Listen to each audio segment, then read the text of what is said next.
당신을 위한 로하우스 조담소 이채원 변호사와 함께합니다. 안녕하세요. 네, 안녕하세요. 법무법인 신세기로의 이채원 변호사입니다. 오늘 상담소를 찾은 분은 어떤 고민이 있으신 건지 사연으로 먼저 만나보겠습니다.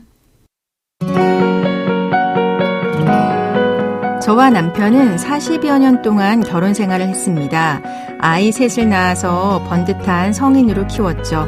남편은 은행에서 근무하다가 정년 퇴임을 했고 그 이후에는 건강 문제로 집에서 쉬었습니다. 몸이 약해진 남편은 친구의 권유로 동네 등산회에 가입했습니다. 그곳에서 A라는 여자와 친해졌고 그때부터 남편의 행동이 조금씩 변하기 시작했습니다. 다정했던 사람이었는데 저와 아이한테 무뚝뚝하게 대했고 어느 날은 자식들이 퇴직금과 재산을 탐낸다며 화를 냈습니다. 그러다가 집문서와 인감도장까지 챙겨서 가출했고 휴대폰 번호까지 바꾼 채 잠적했습니다. 저는 수소문 끝에 남편이 A라는 여자와 친하게 지낸다는 걸 알게 됐습니다. 그래서 A씨에게 연락해서 남편이 사는 곳의 위치를 전해들었죠. 저는 아이들과 함께 남편이 있다는 곳에 찾아갔지만 남편은 절대로 문을 열어주지 않았습니다. 더 큰 문제는 남편이 자기 마음대로 집을 팔아버렸다는 겁니다. 저와 아이들은 집에서 쫓겨나갈 처지가 됐습니다. 그런데 남편이 집을 팔 때 대리인으로 A씨가 왔었다고 합니다. 부동산에서 그 이야기를 전해 듣고 결국 이혼 청구 소송을 결심하게 됐습니다. 저는 이혼만 하는 게 아니라 A씨에게서 위자료도 받고 싶습니다. 그러나 A씨가 남편과 연인 관계라는 것을 입증할 증거는 전혀 없습니다. 등산에 사람들의 말에 따르면 두 사람은 가까운 사이였지만 연인처럼 교제한 것은 아니었다라고 합니다. 이대로는 너무 억울합니다. 저는 어떻게 해야 할까요?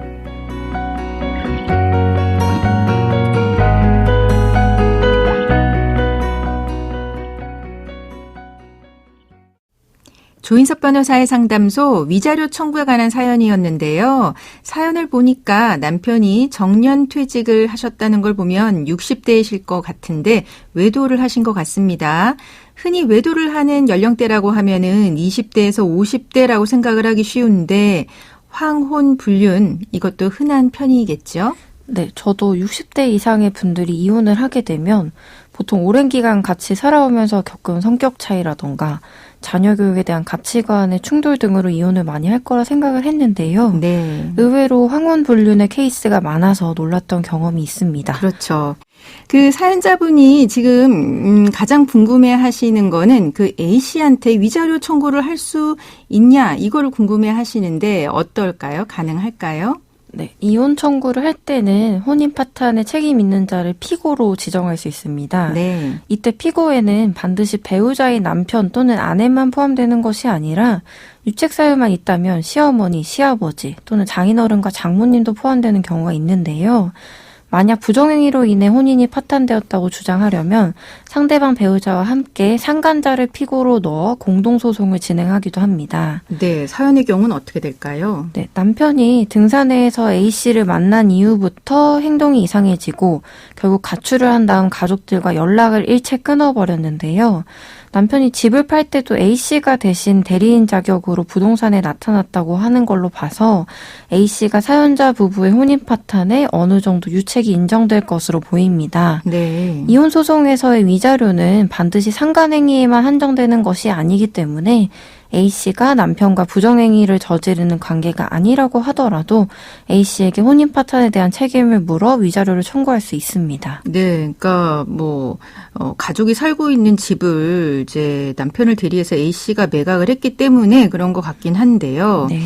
그거 이외에 사실 사연자분이 가장 궁금해하는 거는 이제 부정행위 이 부분을 이제 증명할 수 있었으면 좋겠다 이런 생각을 가지고 계신 것 같아요. 네.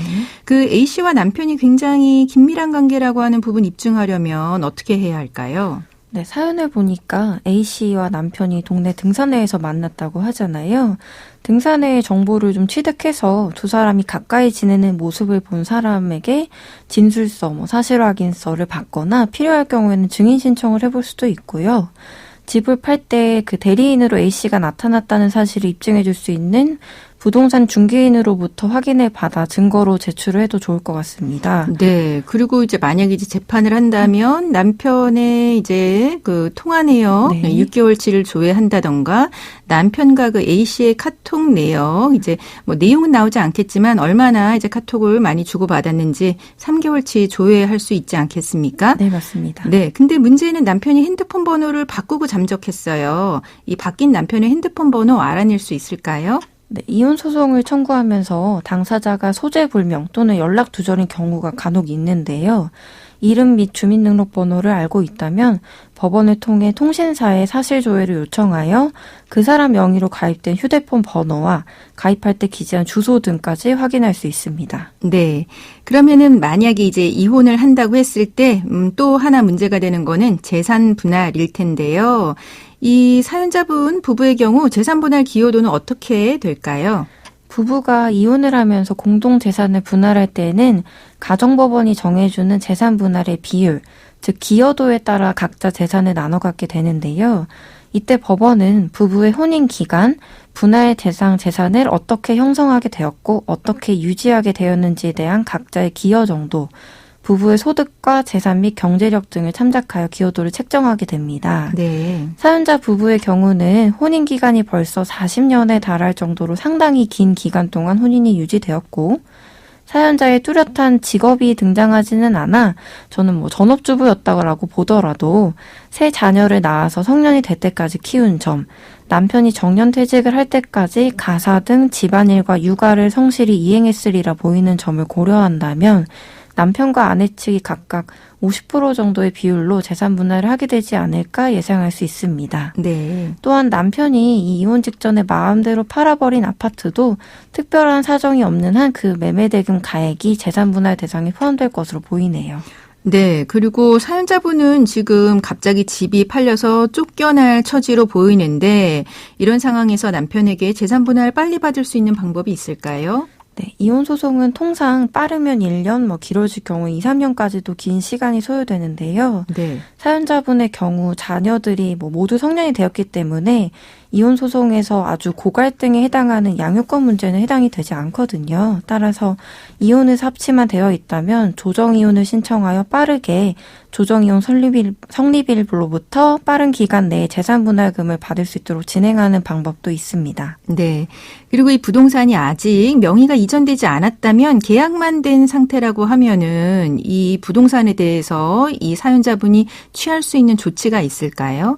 이혼 소송을 앞두신 분들이 걱정하는 부분 중 하나가 상대방이 재산 분할을 해주기 싫어서 집을 팔아버리려고 한다, 세를 내놨다 등 이렇게 재산을 처분하고 은닉하려는 것인데요. 이럴 때는 가압류나 가처분을 통해 재산 처분을 사전에 막을 수 있습니다. 그래서 보통 가장 흔하게 하는 것이 부동산이나 전세보증금 또는 자동차에 대한 가압류나 가처분을 하죠. 네. 그럼 지금까지 상담 내용을 정리해보자면 사연자분의 경우 남편이 갑자기 가출하고 만나기를 거부했기 때문에 이혼 청구가 인용이 될 가능성이 이제 커 보입니다. 남편이 A씨와의 관계로 인해서 혼인 파탄의 책임이 인정이 된다라고 하면은 이제 A씨한테 위자료를 청구할 수 있고요. 재산 분할 같은 경우는 혼인 생활이 40년이 넘으신 상황으로 보여질 때 거의 50% 정도 분할을 받을 수 있을 걸로 보여지고요. 이런 재산 분할 확보하시기 위해서 가압류하시라는 말씀 드렸습니다. 지금까지 이채원 변호사와 함께했습니다. 네, 감사합니다. 조인석 변호사의 상담소는 유튜브와 홈페이지를 통해서 다시 듣게 하실 수 있습니다. 궁금한 점이나 건의할 사항이 있으면 홈페이지 상담 게시판에 글 남겨주세요.